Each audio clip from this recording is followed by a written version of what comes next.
Rádio Brasil Central. Em Goiânia, 7 horas.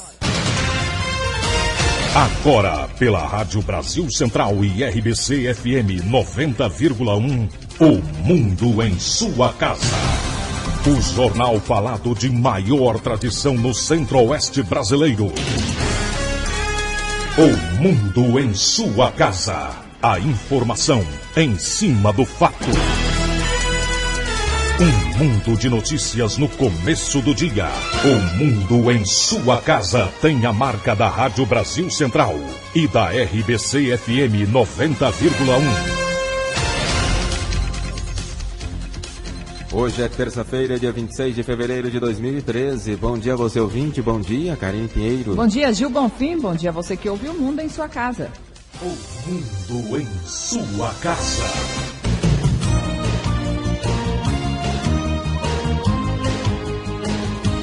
Confira os destaques do Mundo em sua casa de hoje. Cancelados os concursos das polícias militar e civil de Goiás.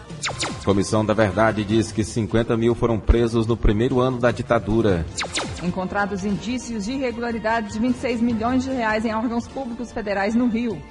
Auxiliar da médica suspeita de matar pacientes se entrega em Curitiba.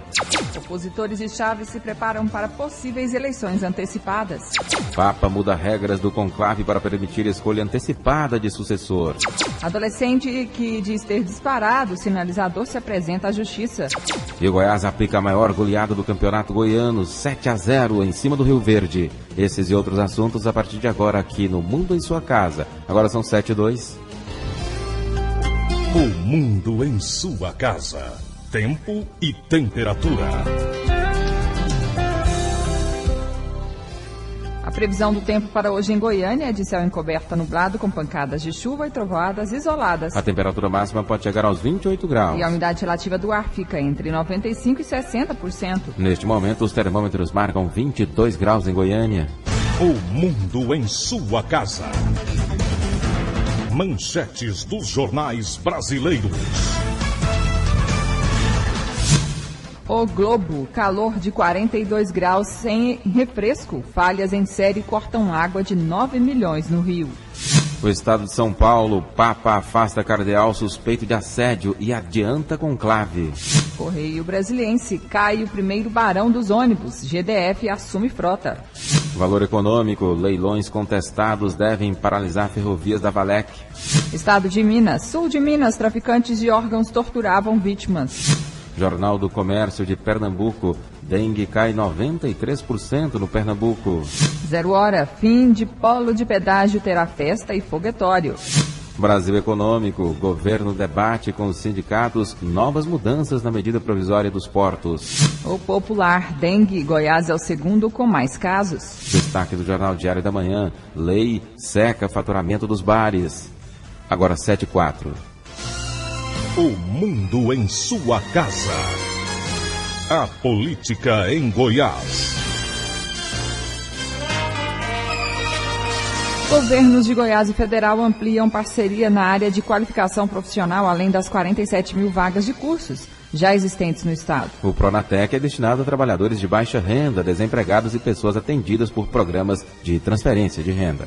Prefeitos goianos e representantes dos municípios se reuniram no auditório Mauro Borges para a solenidade de ampliação do ensino profissionalizante no estado, por meio do Pronatec. De acordo com o secretário de Cidadania e Trabalho, Henrique Arantes, há uma grande necessidade, principalmente com a construção da Ferrovia Norte-Sul, que passará por 22 cidades e aumentará a demanda de profissionais. A obra vai começar em alguns municípios goianos, então o governo federal tem interesse em qualificar essas pessoas em parceria com o governo do estado de Goiás, e então nosso governador Marconi já está mobilizando tudo para poder juntar os municípios, articular e qualificar essas pessoas para trabalhar principalmente nas obras das ferrovias e posteriormente no que vai ficar para poder fazer sua manutenção. O alvo são as famílias de baixa renda. O diretor de Inclusão Produtiva do Ministério do Desenvolvimento Social, Luiz Miller, diz que a intenção é ampliar o número de trabalhadores qualificados e as classes sociais envolvidas. Capacitar profissionalmente pessoas dos programas sociais do governo é um processo fundamental porque vai garantir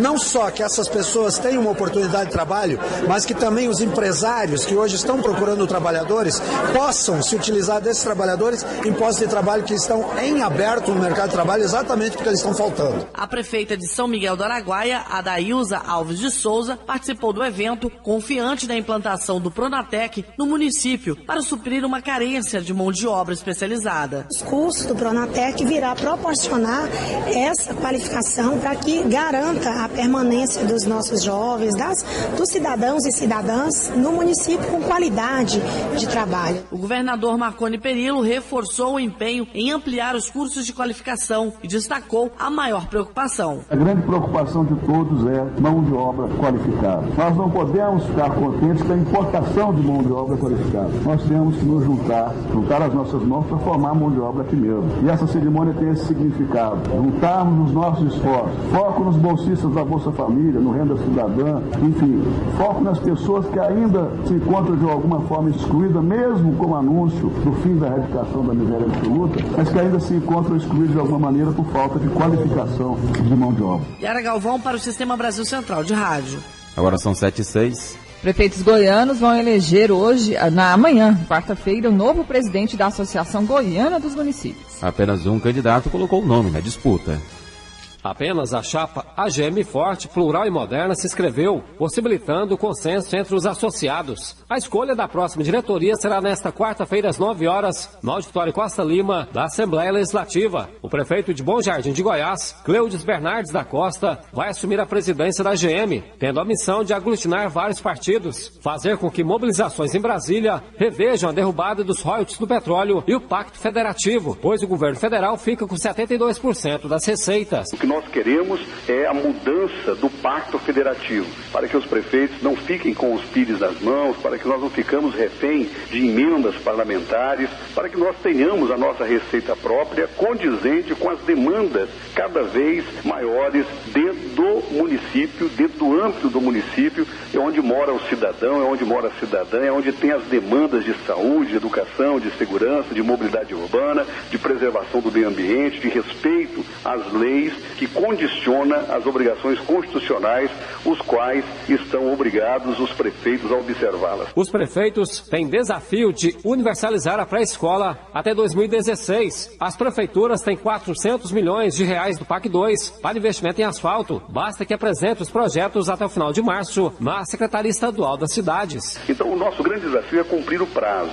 E cumprindo esse prazo, o dinheiro já está assegurado. Nós estamos conversando com os prefeitos, orientando os prefeitos a fazer consórcios intermunicipais na contratação de técnicos para atender uma demanda das cidades circunvizinhas, os prefeitos se reunirem, elaborar os seus planos, os seus projetos de forma consorciada. Isso nos agilizaria e era uma saída para que os prefeitos consigam fazer a elaboração desses projetos e a licença ambiental. Nós já conversamos com o governador a respeito, conversamos com a SEMAR, a Secretaria do Meio Ambiente, e eles já estão disponibilizando, dentro dos seus quadros de funcionários, quadro técnico, agilizar essas licenças que são de interesses excepcionais para garantir que todos os municípios goianos tenham os seus investimentos. A ordem é que cada grupo, cada consórcio receba, no mínimo, 5 milhões de reais. A posse da nova diretoria ainda não tem data. De acordo com o Estatuto da AGM, a posse deve acontecer em até 15 dias após a eleição, prazo que pode ser prorrogado por mais 15 dias. Jânio Rodrigues para o Sistema Brasil Central de Rádio.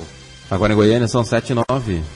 Eleitores que não votaram nas 3 últimas eleições devem regularizar a situação para evitar penalidades.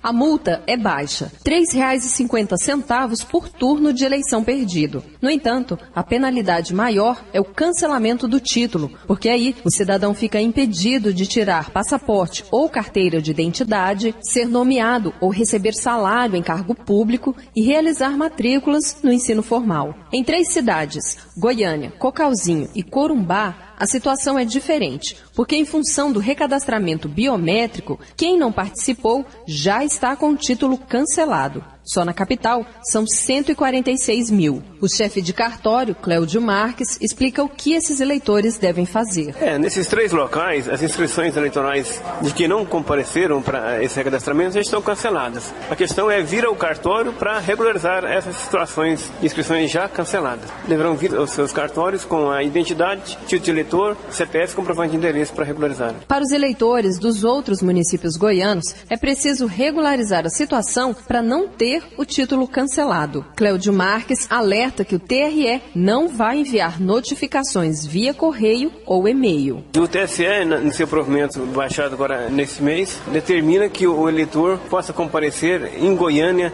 na central de atendimento da Avenida Anhanguera, número 5.345, nos 4 VaptVupt do Banana Shopping, do Araguaia Shopping, terminal da Bíblia e terminal da Praça A. Nesses locais de atendimento, inclusive também no próprio site do TSE, www.tse.jus.br, do TRE Goiás, www.tre-go.jus.br, também tem essas informações da sua situação eleitoral. Nos 2 turnos de 2012, 47.652 eleitores goianos não compareceram às urnas. Riva Cran, para o Sistema Brasil Central de Rádio. 7h11. CPI da contravenção da Assembleia Legislativa de Goiás conclui relatório hoje.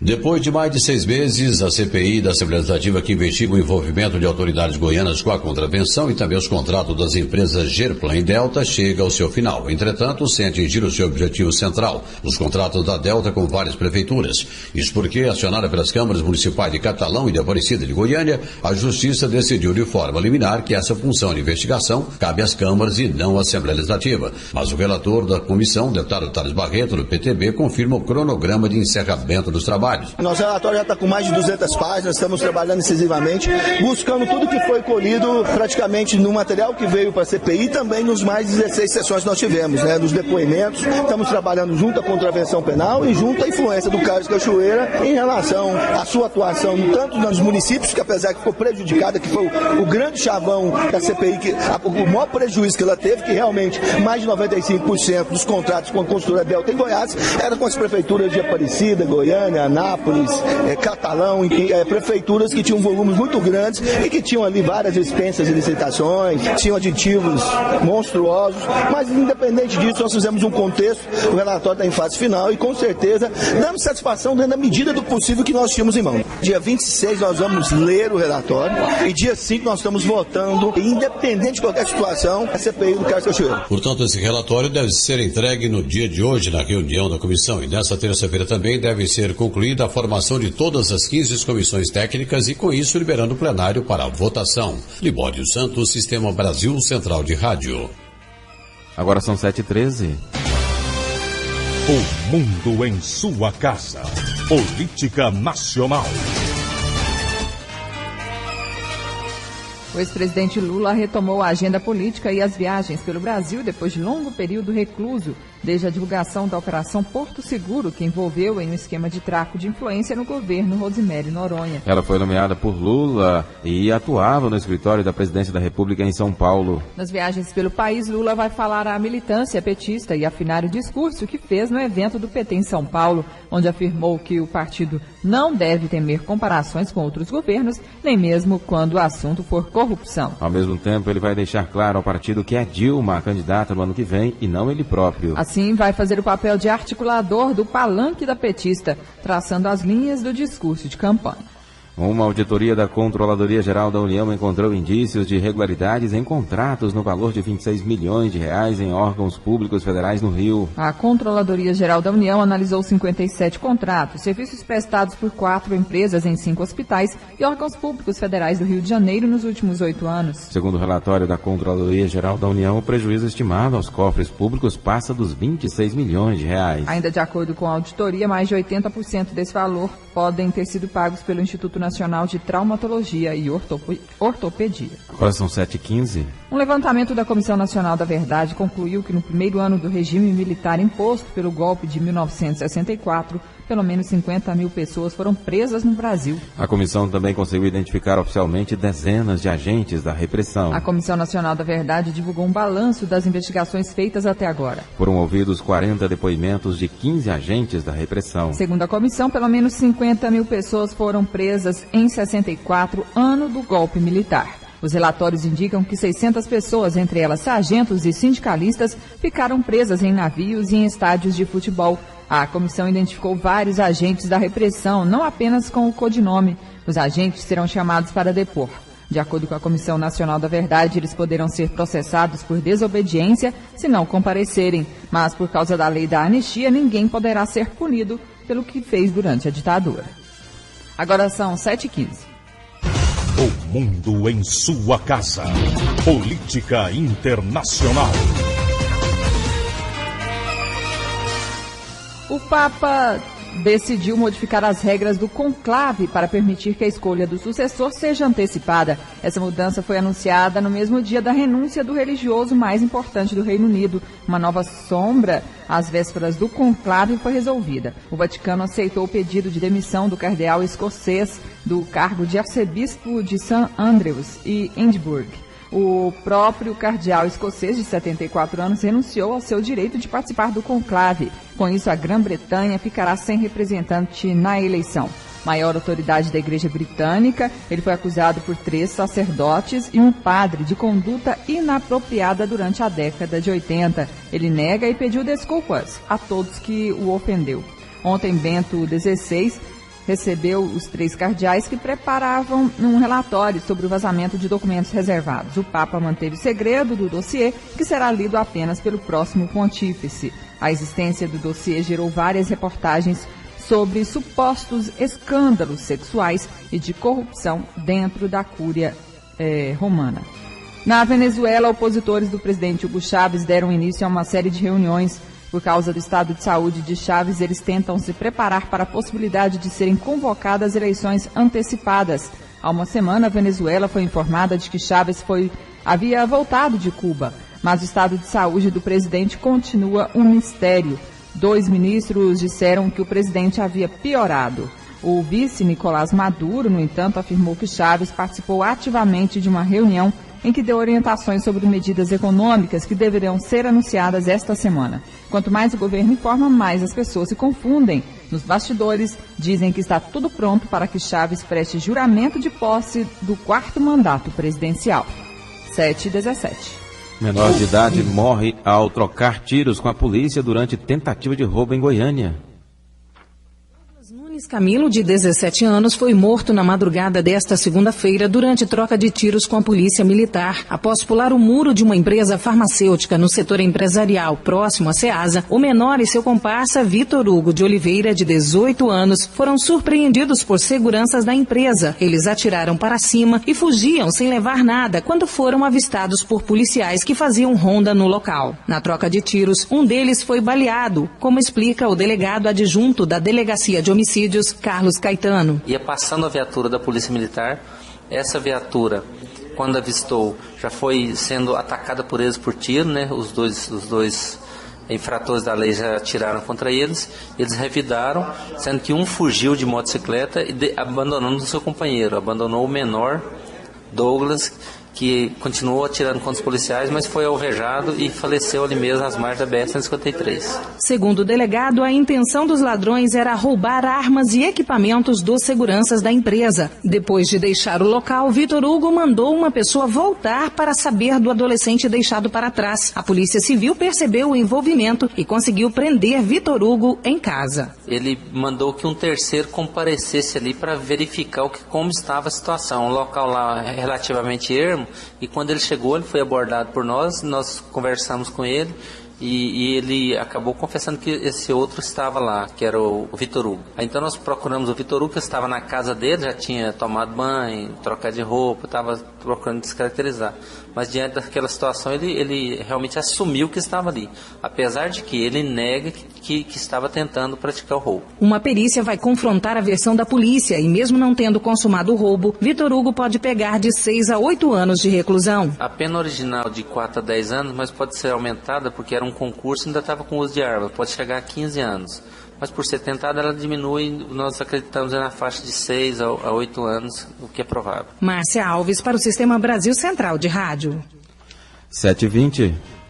A Secretaria Estadual de Gestão e Planejamento determinou o cancelamento das provas dos concursos das Polícias Civil e Militar. A decisão se baseou nos indícios de irregularidades nos gabaritos das provas, elaboradas pelo Núcleo de Seleção da Universidade Estadual de Goiás. Em nota, a Secretaria de Gestão e Planejamento informou que a Escola de Governo vai agendar novas datas para a realização do processo seletivo. Segundo a Secretaria, os candidatos devem aguardar novas orientações. No domingo, mais de 15.500 pessoas de várias partes do país participaram da primeira etapa do concurso para delegado substituto da Polícia Civil de Goiás. Com 109 vagas, a seleção teve concorrência de quase 150 candidatos por vaga, mas a prova está anulada. Polícia prende acusado de assassinar menina de 16 anos em Trindade. Juliana da Silva Coimbra, de 16 anos, foi assassinada no dia 1º de dezembro do ano passado e seu corpo foi encontrado dentro de um chiqueiro desativado no setor Maísa 2 em Trindade. Ela foi estrangulada e estuprada. Acusado pelo crime, Oswaldo Muniz Gomes Lopes tem diversas passagens na polícia, todas contra jovens mulheres abordadas nas ruas. Oswaldo Muniz Gomes Lopes respondia por tentativa de roubo, lesão corporal e ameaça a outra vítima. O que mais chamou a atenção da delegada regional, Sabrina Leles, foi a brutalidade, a covardia e frieza no assassinato de Juliana da Silva Coimbra. Ele estava morando na vizinhança aqui dessa jovem, então provavelmente estava observando ela há algum tempo já e esperou o momento oportuno para poder cometer o crime contra ela. Tanto que um outro procedimento policial que tem contra ele foi em um setor na cidade de Goiânia, e a gente vê que também na época ele declarou o endereço como sendo vizinho dessa mesma vítima. Então a gente percebe aí que o modus operandi dele, a forma dele agir é assim, observar, esperar um momento oportuno para poder agir. Nós chegamos até ele através de muita investigação e também através da colaboração, da ajuda de populares, de testemunhos que sempre ajudam muito no levantamento de informações. Hoje eu estou representando pela prisão preventiva dele por esse crime contra a Juliana. Espero que ele responda ao crime durante todo o tempo preso, que ele permaneça preso e que pegue uma pena bem alta por esse crime tão brutal, tão horrível que foi contra a jovem Juliana. Oswaldo Muniz Gomes Lopes já está preso na casa de prisão provisória pelo crime de roubo. Jânio Rodrigues para o Sistema Brasil Central de Rádio. 7h22. Em Anápolis, um adolescente de 17 anos morreu no final de semana após inalar gás de buzina. Segundo a família, Matheus Xavier dos Santos participava de uma festa de confraternização da igreja na casa onde morava, no setor Viviane Parque, juntamente com amigos. Os adolescentes teriam comprado frascos do produto de venda e distribuição proibidas em Goiás para brincar na festa. Segundo Jonas Quinto dos Santos, pai de Matheus, os adolescentes brincavam de fazer barulho e inalar o gás da buzina para afinar a voz. Alguns garotos não se sentiram bem e resolveram parar, mas o filho dele teria continuado a usar o produto. Carro roubado leva a polícia a apreender LSD em Goiânia. Anderson Félix Soares, de 31 anos, foi preso nesta segunda-feira portando documentos falsos e conduzindo um veículo roubado. Com ele, a polícia encontrou também 2 tijolos de maconha e comprimidos de LSD, como explica o delegado titular da Delegacia de Repressão a Furtos e Roubos de Veículos Automotores, Edson Carneiro. Como era uma atitude suspeita, fez uma abordagem desse elemento que estava na borracharia, no Caraíba, Poço Caraíbas. A partir daí, verificou-se que ele estava de posse de um veículo tomado em assalto no último final de ano. Verificou também que o documento que ele utilizava era furtado também no estado de São Paulo. Foi trazido para essa delegacia, onde encontrou-se dentro da identidade dele 170 pontos de LSD, droga rara aqui no estado de Goiás. E verificando na sua casa uma busca pessoal, encontrou-se quase 2 quilos de maconha. Tipo pelo qual ele foi trazido, autuado por tráfico de drogas, receptação e uso de documentos falsos. De acordo com o delegado, Anderson alega que comprou o carro de outra pessoa, mas a polícia não acredita nessa versão. Estamos verificando quem são as pessoas ligadas a ele, porque nós não acreditamos que ele trocou isso por outra pessoa, acreditamos que ele trocou por droga. Só que essa investigação nós vamos passar cópia de tudo isso aqui para a delegacia da ENARC, para ele continuar as investigações do tráfico de drogas. E nós vamos ter mais da questão do carro roubado, para saber com quem que ele pegou esse carro. Vamos chamar a vítima para fazer um reconhecimento se foi ele que roubou esse carro ou não, ou com quem ele pegou, para a gente poder estar descobrindo quem são os autores do roubo. Se confirmada a autoria dos crimes, Anderson Félix pode ser condenado a 30 anos de cadeia. Márcia Alves para o Sistema Brasil Central de Rádio. Agora são 7h25. Secretaria da Educação promove encontro de formação para servidores da AGECEP. A Agência Goiana do Sistema de Execução Penal realiza até o dia 1º de março o primeiro encontro de formação de educadores nas prisões. A qualificação é voltada especificamente para agentes prisionais que lidam diretamente com a educação no cárcere e professores da rede estadual de ensino que trabalham em salas de aula dentro das unidades prisionais. De acordo com Edemundo Dias, presidente da AGCEP, o objetivo do curso é ampliar a consciência da importância da educação na ressocialização dos presos. Nós já somos referência nacional em matéria de aproveitamento de mão de obra, capacitação profissional, e agora vamos investir pesado na educação, porque nós acreditamos que esses 3 eixos podem fazer a diferença da administração, da gestão carcerária, inclusive do Brasil. É transformar cadeias que são depósitos de preso, simplesmente áreas de segregação da sociedade, daqueles que cometeram algum delito, em locais de mudança de vida, de esperança, de proposição para uma mudança de vida, fazendo com que haja um menor índice de reincidência criminal, porque só assim a pena vale a pena. Entre as 83 unidades prisionais administradas pela AGCEP, 31 têm salas de aula dentro do ambiente prisional com cursos de alfabetização de jovens e adultos. Até o final deste ano, a meta é dobrar o número de presos nas salas de aula, de 1.500 para 3.000. Paulo Henrique Santos, para o Sistema Brasil Central de Rádio. Agora são 7h26. A internet e a segurança dos usuários da rede estão na pauta de debates da população de Goiânia, que poderá discutir o tema durante a audiência pública Marco Civil da Internet, que vai abordar os aspectos do projeto de lei 2126 de 2011. Para falar mais sobre a audiência, vamos conversar com o advogado especialista em Direito Digital e vice-presidente da Comissão de Direito Empresarial da OAB Goiás, Rafael Maciel. Bom dia. Bom dia, é um prazer falar com vocês, com seus ouvintes. Como é que estão as discussões sobre o Marco Civil da Internet com a sociedade em geral? O Marco Civil ele tem uma característica, foi um projeto um tanto quanto democrático. Ele surgiu do Executivo, mas teve bastante participação popular, com sugestões. E quando ele foi remetido ao Congresso, claro, novas polêmicas continuaram e ainda persistem, sobretudo quanto à neutralidade da rede, em relação também à guarda de dados de conexão. Isso tudo ainda está bastante polêmico e precisa ser bastante discutido. E é louvável essa iniciativa do vereador Virmondes de hoje ouvir a comunidade, fazer esse debate com a comunidade de Goiânia, que não pode ficar alheia a um projeto que é muito importante e relevante para a sociedade. A questão da segurança também é um ponto importante a ser discutido? O Marco Civil ele tem um cunho extremamente na parte civil, né, como o próprio nome diz.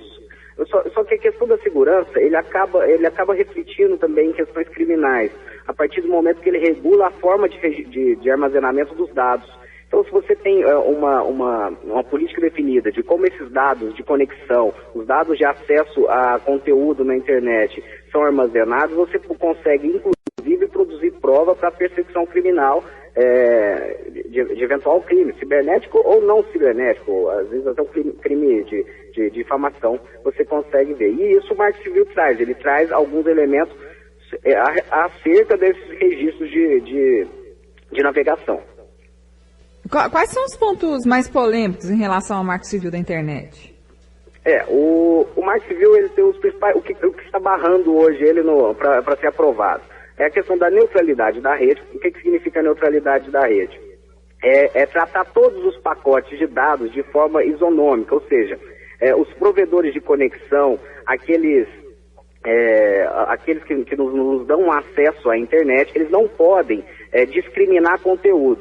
Ou seja, se eu estou navegando em um determinado site de vídeo, a minha conexão tem que permanecer à mesma velocidade se eu estiver navegando em outro site de vídeo. Eles não podem haver essa discriminação do conteúdo de dados. Isso é muito importante para o usuário. Outro ponto relevante também é a questão do armazenamento dos dados e a responsabilidade civil dos provedores. Que hoje a jurisprudência tem entendido que se a gente notifica um provedor de conteúdo para remover um conteúdo ilícito, e ele não faz, ele se torna responsável civilmente. Com o Marco Civil, essa notificação ela acaba. Você só pode, ele só se torna responsável depois de uma ordem judicial descumprida. O projeto de lei que está no Congresso Nacional contempla esses pontos polêmicos de forma satisfatória? Eu gosto muito do projeto do Marco Civil em termos gerais. Ele é muito bom porque ele tem uma visão diferente de todos os outros projetos que tramitaram pelo mundo, porque ele traz uma visão de proteção ao usuário. Ele garante direitos à privacidade, proteção à liberdade de expressão, e até mesmo traz questões de educação digital. Isso é muito relevante. Agora, esses pontos polêmicos, eles estão no projeto, sim. Eu acredito, em relação à neutralidade da rede, eu entendo que da forma que foi apresentado um voto em separado é bastante satisfatória, no meu entendimento, mas em relação ao armazenamento de dados, eu acho que o projeto peca muito e precisa ser discutido e modificado, porque da forma como está, facultando alguns provedores de conteúdo a armazenar os dados, nós vamos instituir a impunidade no ambiente digital. E que horas vai ser, então, a audiência pública, o Marco Civil da Internet? Isso, é hoje, às 19 horas, né, no SESI, e convidando a todos, né, para participar. Vai ser um debate aberto com toda a comunidade. Dali nós vamos pegar sugestões também e encaminhar para o Congresso para tentar melhorar e contribuir com o projeto também, com uma visão nossa aqui do Estado, que graças a essa iniciativa do vereador Virmondes, nós vamos ter uma condição de não ficar alheios ao debate. Ok, então, Rafael Maciel, advogado especialista em Direito Digital e vice-presidente da Comissão de Direito Empresarial da OAB, obrigada pela participação aqui no Mundo em Sua Casa. Bom dia. Bom dia. Só um esclarecimento, vice-presidente, hoje eu já estou vice-presidente da Comissão de Direito Digital. Ok, obrigada, bom dia. Obrigado. Agora são 7h32. O Ministério da Educação quer tornar mais rígidas regras para abertura de novos cursos de direito no país. Meta é melhorar a qualidade do ensino superior e preparar melhor os profissionais dessa área. A abertura de novos cursos de direito no país vai ter que respeitar novas regras. É que o Ministério da Educação estuda a criação de pré-requisitos para limitar a expansão de vagas. O governo prevê a indicação de regiões onde ainda há capacidade de absorção de novos profissionais da área e a aplicação de um sistema de pontuação destinado a instituições de ensino superior que têm intenção de incluir o curso. Levantamento do Censo da Educação Superior de 2011 mostra que o número de cursos no país passou de 505 em 2001 para 1.120 em 2011, um aumento de 121,8%. O presidente da Comissão de Exame da Ordem da OAB, a Ordem dos Advogados do Brasil, Júlio César Machado, diz que aprova a medida. A Ordem tem um pensamento muito firme com relação à abertura de novos cursos. É um trabalho muito antigo da Ordem para ela ser ouvida efetivamente. E o exame de ordem, com o passar do tempo e depois da sua unificação nacional, ele passou a ser um balizador desta educação, mostrando que realmente a maioria dos cursos de direito no país, os cursos jurídicos, não estão atendendo ao mínimo que se espera para capacitarem os profissionais ou futuros profissionais na área. Então isso tem demonstrado pelos resultados do exame de ordem, que no último exame de ordem nós tivemos uma aprovação superior a 20%. E nesse último exame, só na primeira fase, já foram reprovados mais de 20%. Representantes do Ministério da Educação e OAB assinam no próximo mês um acordo para formalizar a criação de um grupo de trabalho para debater as novas regras. Fernando Oliveira, para o Sistema Brasil Central de Rádio. 7h33. Orientadores educacionais de todo o estado participam de seminário do Pacto Nacional pela Alfabetização na Idade Certa.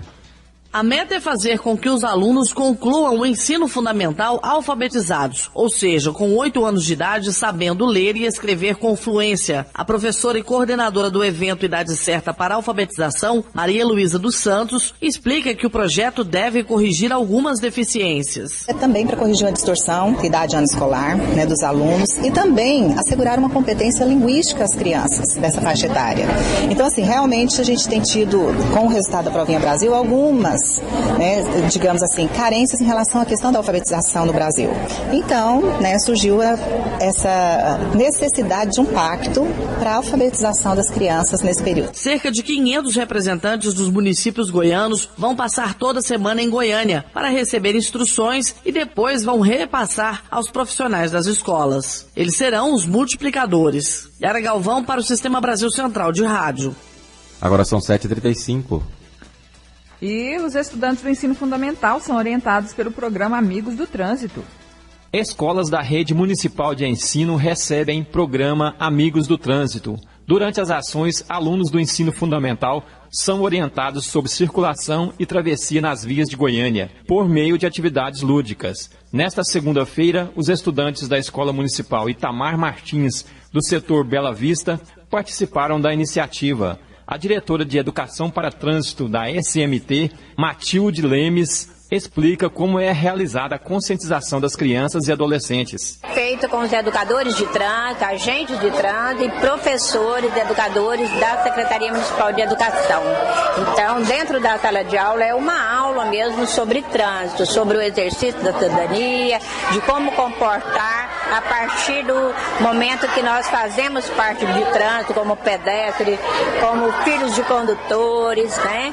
Então é uma discussão, ela é feita com material pedagógico, dominó, nós usamos também os fantoches para o ciclo 1, as crianças menores. A coordenadora pedagógica Lorena Evangelista fala do envolvimento da escola. Esse ano a MT está com um novo projeto, né, para a escola estar criando um projeto onde a gente envolva mais as crianças nessa educação, nessa nova lei, nessas novas leis de trânsito que estão tendo agora, para os meninos estarem educando os pais. Já a estudante do 6º ano, Eduarda de Jesus, diz o que aprendeu na aula desta segunda-feira.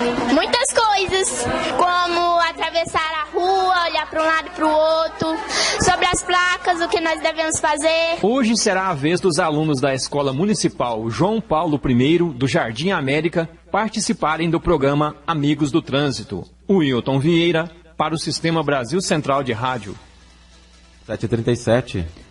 A Prefeitura de Goiânia retoma hoje as obras de construção do túnel da Avenida Araguaia, paradas há um ano. Os serviços serão executados pela Secretaria Municipal de Obras e Serviços Públicos. Antes, o projeto estava sendo tocado pela Varre Engenharia.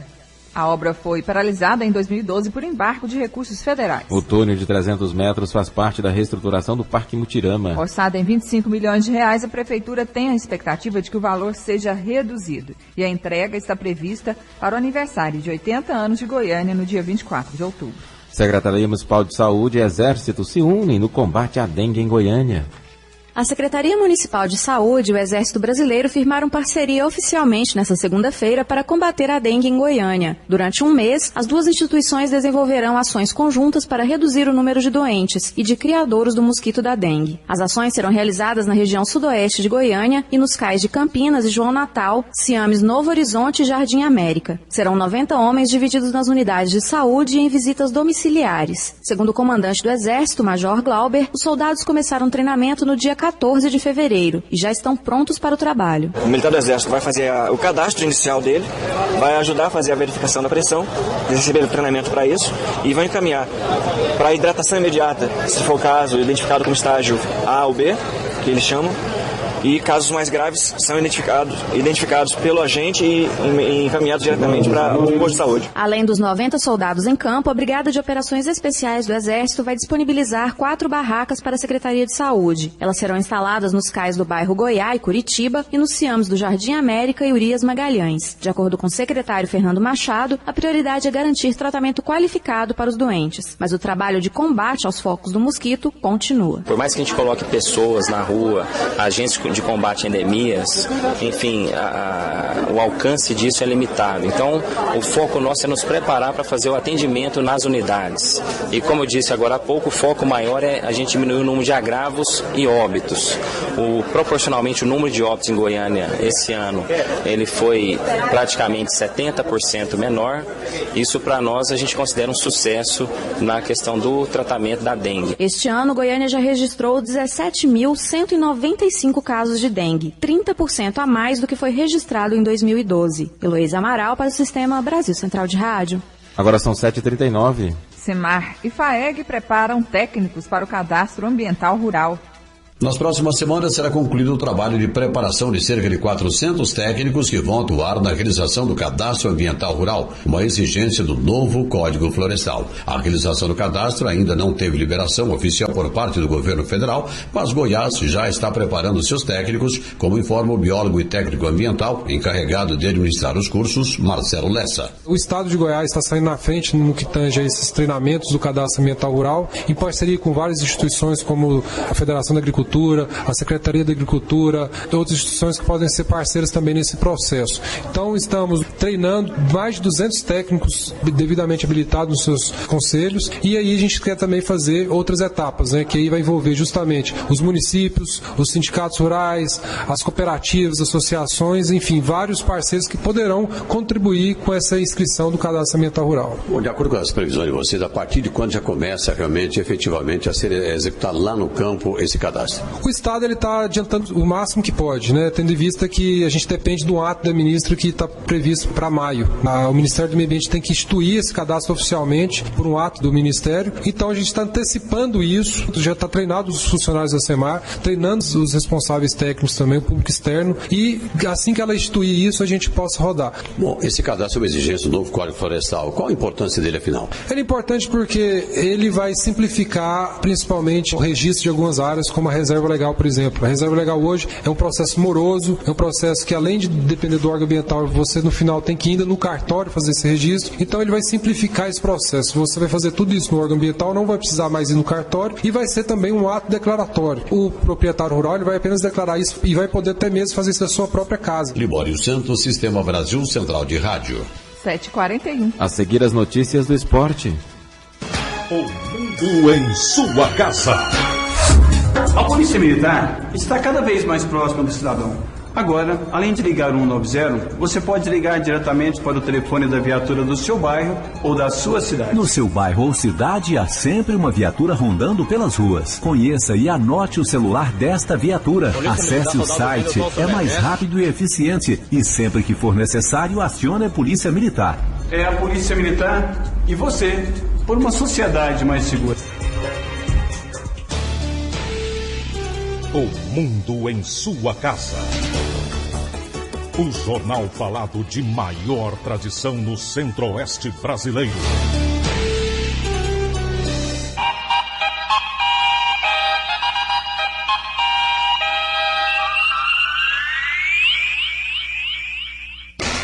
O mundo em sua casa.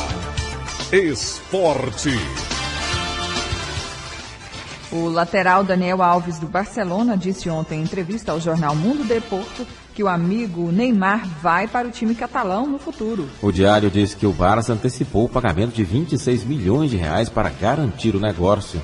7h43. O torcedor do Corinthians, de 17 anos, que confessou ter lançado o sinalizador que provocou a morte de um jovem em jogo pela Libertadores na semana passada na Bolívia, se apresentou ontem à Vara da Infância e da Juventude para prestar depoimento. Com a confissão, a expectativa da defesa é que os 12 torcedores que estão detidos na Bolívia desde a morte de Kevin Douglas Beltrán sejam liberados com a confissão. Além disso, existe a esperança de que a Conmebol, que é a entidade que organiza o futebol na América do Sul, aceite o recurso apresentado pelo Corinthians para anular a liminar, que proíbe a presença de torcedores do clube nos jogos da Libertadores durante 60 dias. E o Campeonato Brasileiro não será mais encerrado com clássicos regionais. A decisão foi tomada ontem em reunião na CBF com os representantes de 19 clubes da Série A e dirigentes da entidade. O modelo atual foi reprovado em votação por 11-8. Apenas a Portuguesa de São Paulo não mandou representante. 7h44. Agora o Campeonato Goiano, invicto, o líder Goiás chegou a 20 pontos após bater o Rio Verde numa goleada histórica no estádio Serra Dourada na noite de ontem. O Goiás aplicou ontem a maior goleada do Campeonato Goiano em 8 rodadas, 7-0 diante do Rio Verde. Dessa forma, mantendo a liderança, a invencibilidade e a diferença de 3 pontos para o segundo colocado, Goianésia. Jogadores de folga nesta terça-feira, somente na quarta acontece a reapresentação. O próximo jogo do Goiás, na próxima segunda-feira, às 8h30, no Jonas Duarte, diante do Anápolis. O atacante Walter, que pela primeira vez foi titular nessa competição, fez 3 gols e entra na briga pela artilharia do Goianão 2013. Vinícius Silva para o Sistema Brasil Central de Rádio. E o Atlético começa os preparativos visando o jogo com o Lanterna do Goianão.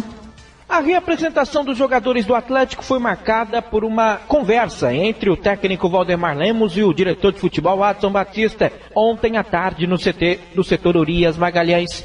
O Atlético convive com uma situação ruim na tabela do campeonato. É o primeiro fora da zona de rebaixamento, apenas com 8 pontos conquistados. O próximo jogo será domingo, contra o Craque no Serra Dourada, às 4 horas da tarde. Hoje o presidente Valdivino José de Oliveira vai se reunir com os outros integrantes da Série B do Campeonato Brasileiro, além do presidente José Maria Marim, na sede da CBF no Rio de Janeiro. A expectativa é de novidades, principalmente na parte financeira, que atravessa uma crise no clube do Atlético. Eric Maravilha, para o Sistema Brasil Central de Rádio. E o Vila Nova pode perder 2 jogadores para o jogo contra o Grêmio no Onésio Brasileiro Alvarenga. Uma terça-feira de preocupação para a diretoria do Vila Nova. 2 jogadores estão na pauta de julgamento do Tribunal de Justiça Desportiva. O zagueiro Thiago Viana, em curso no artigo 256, prevê de 4 a 12 partidas, devido à expulsão no jogo contra o Goiás. Já o atacante Riantony será julgado pela expulsão no jogo contra a Aparecidense. Ontem a diretoria se reuniu. Uma reunião que sempre acontece às últimas segundas-feiras do mês. Conselho Deliberativo, juntamente com o Executivo, traçando planos para que o torcedor possa comparecer em maior número nos jogos do Vila, no Onésio Brasileiro Alvarenga. E também pensando em contratar bons jogadores visando o Campeonato Brasileiro. Humberto Castro, para o Sistema Brasil Central de Rádio. Às 7h46, do esporte é o que há. O mundo em sua casa. Eu peguei dengue 2 vezes. Foi horrível. Muita dor no corpo, febre. Fiquei de cama. Aí o quadro foi piorando, acabei indo pro hospital.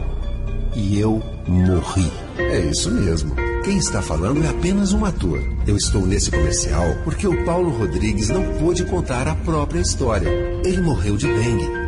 Tire 10 minutos por semana para combater o mosquito. Elimine a água parada, realizando as ações que você já conhece. Em caso de febre, dor no corpo, nas articulações e manchas vermelhas na pele, procure uma unidade de saúde. Jamais tome remédio por conta própria. E se os sintomas piorarem, retorne ao posto de saúde imediatamente. Dengue mata. E se você não ajudar, ela vai matar cada vez mais. Todo mundo sabe como a dengue começa. E se você não ajudar a combater, a gente sabe também onde ela pode terminar. SUS, Secretaria de Estado da Saúde, Governo de Goiás. O mundo em sua casa. A informação em cima do fato. FIEG anuncia números positivos da indústria goiana em 2012. De acordo com dados da FIEG, a indústria goiana cresceu 3,8% em 2012, contra uma retração de 2,7% na indústria brasileira. Foram gerados 22.716 novos empregos, um dos maiores crescimentos proporcionais do país. O presidente da FIEG, Pedro Alves de Oliveira, explica os motivos dos números positivos. O crescimento da indústria foi 3,8%, perdemos apenas para a Bahia em 4,2%. Apenas 5 estados brasileiros tiveram crescimento positivo. E os outros todos com 1 e pouquinho. Apenas Goiás foi 3,8 e a Bahia com 4,2. Esse crescimento foi fruto do trabalho que vem sendo desenvolvido ao longo dos anos. O nosso projeto de incentivo no estado de Goiás foi fundamental para o nosso desenvolvimento. Soma-se a isso as nossas riquezas que o estado tem. O estado é um estado, ele é um celeiro de produção de alimentos. E quando você produz muito alimento, isso gera emprego, gera consumo.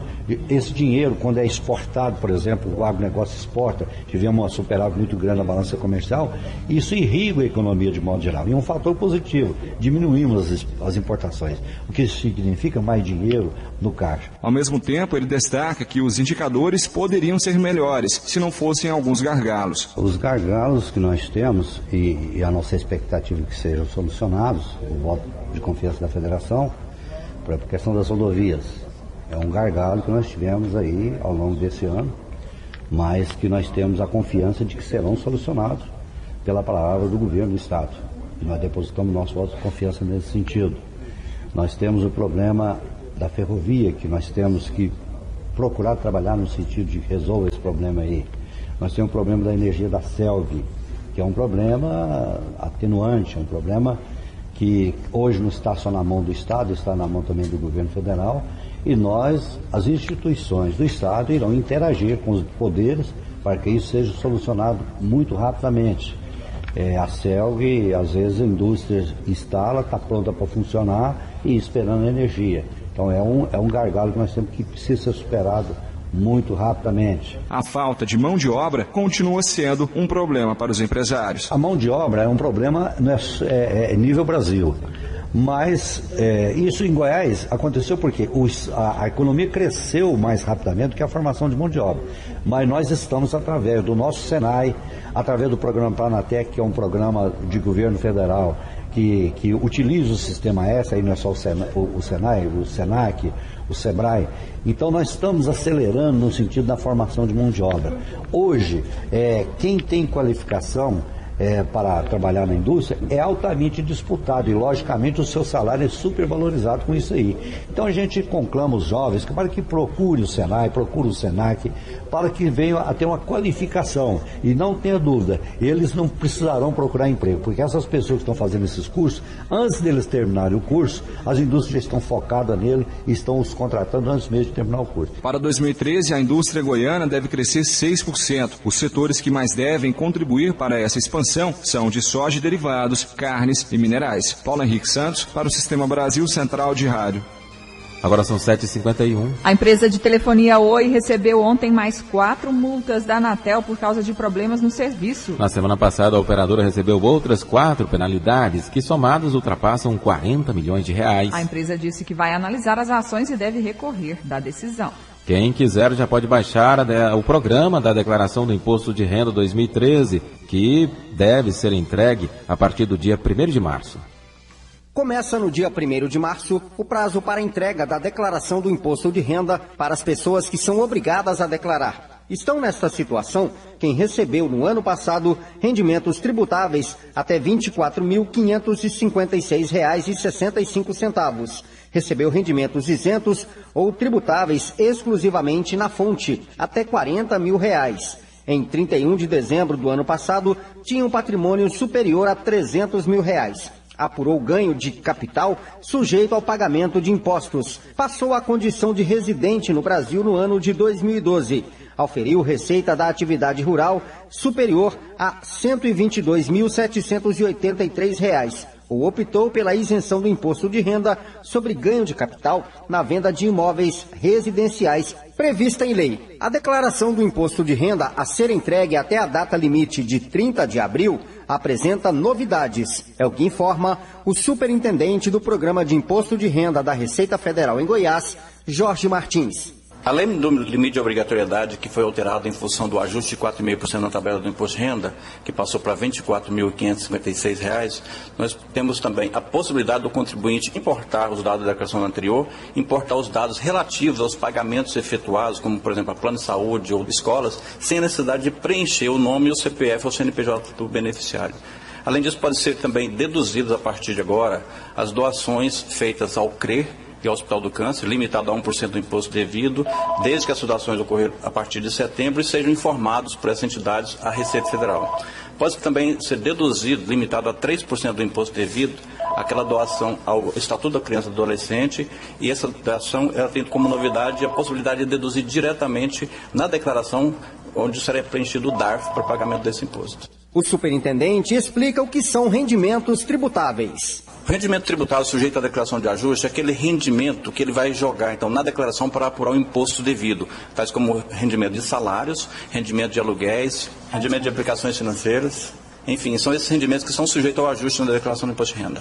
Como ocorre todos os anos, a declaração do imposto de renda deverá ser entregue via internet no site da Receita Federal ou nas agências da Caixa Econômica Federal e do Banco do Brasil, via disquete. Desde 2010, não existe mais formulário em papel para o imposto de renda. Fábio Maurício, para o Sistema Brasil Central de Rádio. Agora são 7h54. A Secretaria Estadual de Saúde, por meio da Superintendência de Política de Atenção Integral à Saúde, realiza hoje e amanhã em Goiânia o seminário de sensibilização de profissionais de saúde da atenção neonatal e infantil no âmbito da Rede Cegonha. Para falar mais sobre esse assunto, vamos conversar com Rosa Vieira, subcoordenadora da área técnica de saúde da criança da Secretaria Estadual de Saúde. Bom dia. Bom dia. Como funciona o programa Rede Cegonha? Qual o público que ele beneficia? Alô? A Rede Cegonha veio confluir algumas políticas de saúde já existentes em relação a pré-natal, parto, assistência ao recém-nascido pós-parto e de crianças até 2 anos, e também o planejamento familiar, que é assistência reprodutiva, né? E através de uma portaria, o Ministério da Saúde preconiza que algumas práticas mais inovadoras e de ambiência de hospitais seja feita para melhor assistência materno-infantil e redução de morte materna e infantil. Quais temas serão discutidos nestes 2 dias, hoje e amanhã? Vão ser discutidos boas práticas de assistência ao recém-nascido, como por exemplo, o clampeamento tardio do cordão umbilical, esperar mais um tempo para ter mais fluxo de sangue da mãe para o bebê, que isso é bom para o bebê.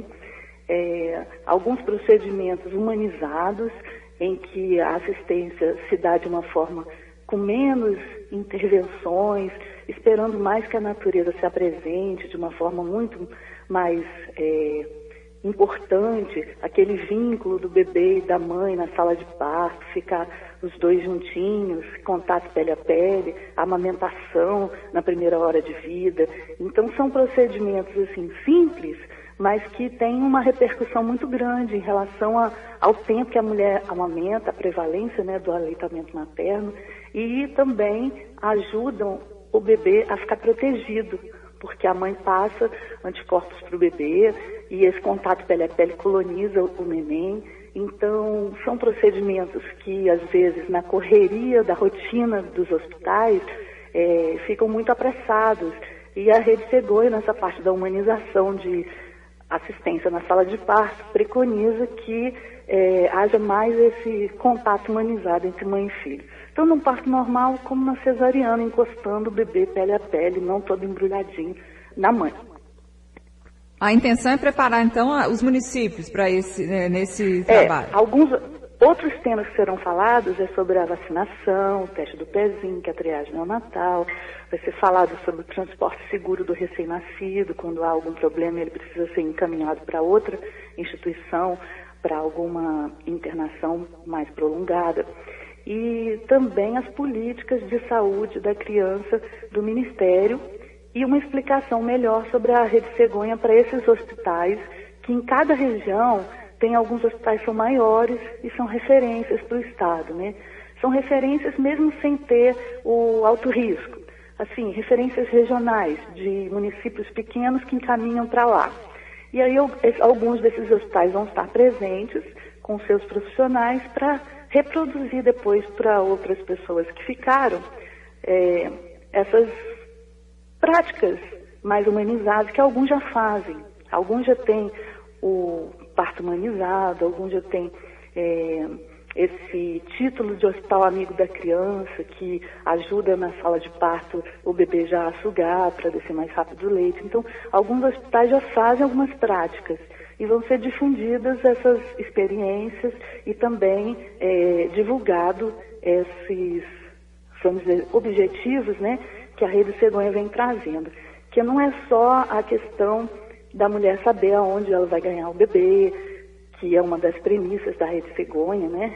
Ter a vaga sempre para não preambular, para não ficar saindo de um hospital para o outro e atrasar o parto e poder melhorar essa assistência, né? Rosa Vieira, subcoordenadora da área técnica de saúde da criança da Secretaria Estadual de Saúde. Obrigado pela entrevista aqui ao Mundo em Sua Casa. Um bom dia. Muito obrigado e um abraço a todos os ouvintes. Rosa Vieira falando sobre o seminário que será realizado hoje pela Secretaria Estadual de Saúde sobre a sensibilização de profissionais da saúde e da atenção neonatal e infantil no âmbito da Rede Cegonha.